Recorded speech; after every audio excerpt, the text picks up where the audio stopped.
নমস্কাৰ। যোৱাকালি অসমৰ গৰুসুতিত এটা অতিকৈ দুখজনক এটা ঘটনা ঘটিল বুলি ক'ব লাগিব।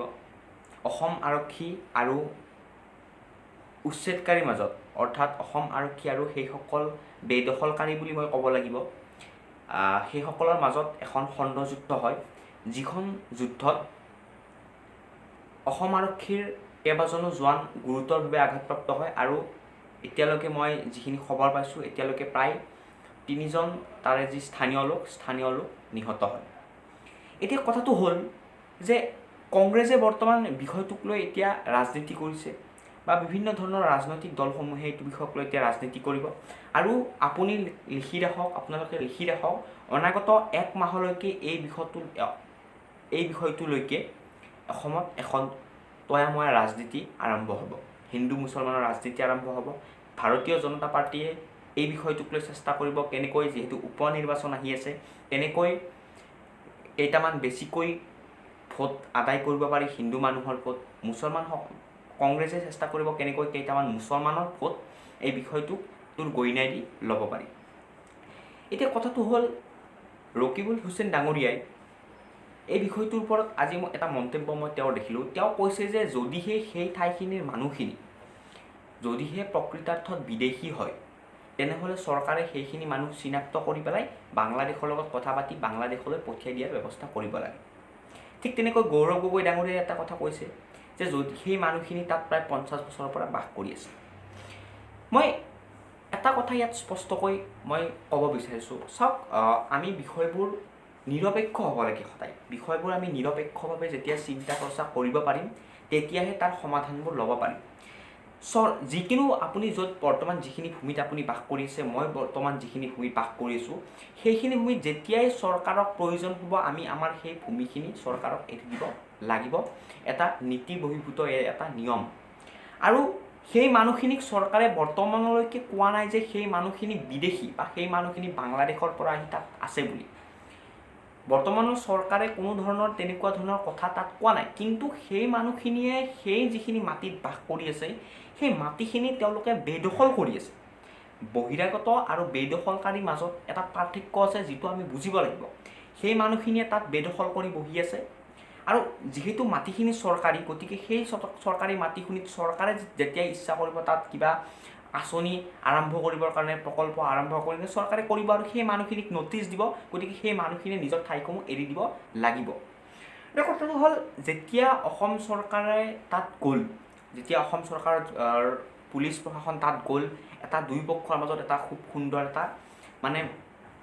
এটা কথাৰ এটা ভাল এটা ইংগিত বহন কৰি আছিলে। মই যিসমূহ ভিডিঅ' চাইছিলোঁ যে তেওঁলোকে কিছুমান চৰ্ত বান্ধি দিছে চৰকাৰক, এই চৰকাৰৰ প্ৰশাসনীয় এওঁলোকেও কৈছে যে সেই চৰ্তসমূহ আমি মনা হ'ব।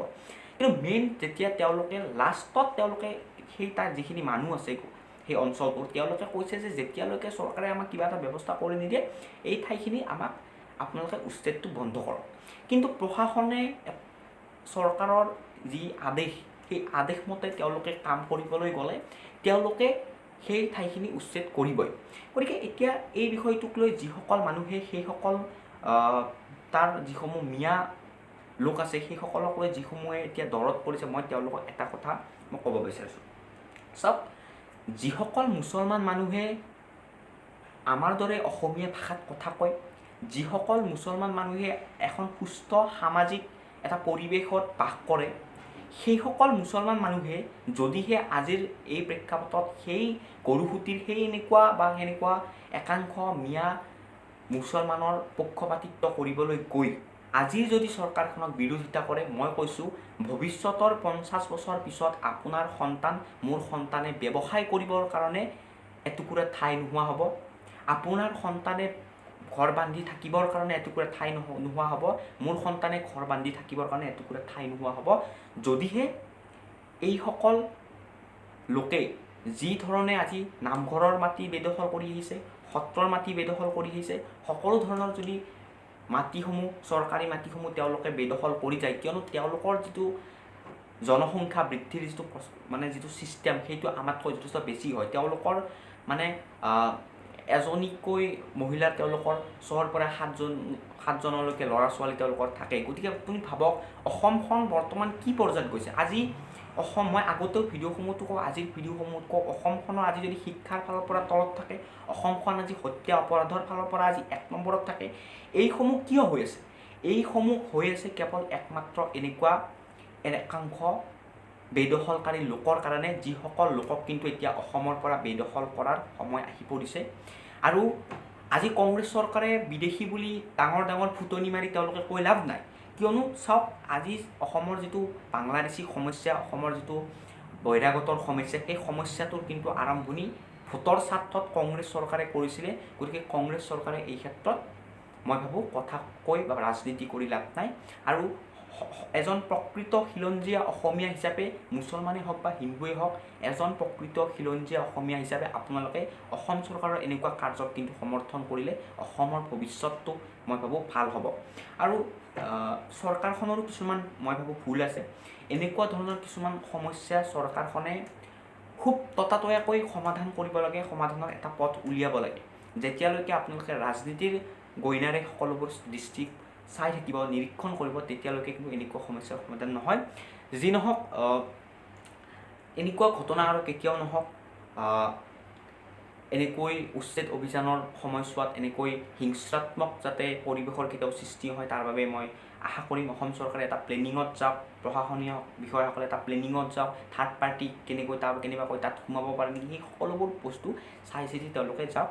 গতিকে এই ভিডিঅ'টোত আজি ইমানখিনিয়ে আছিলে।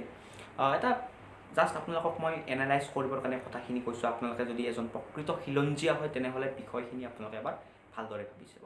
ধন্যবাদ।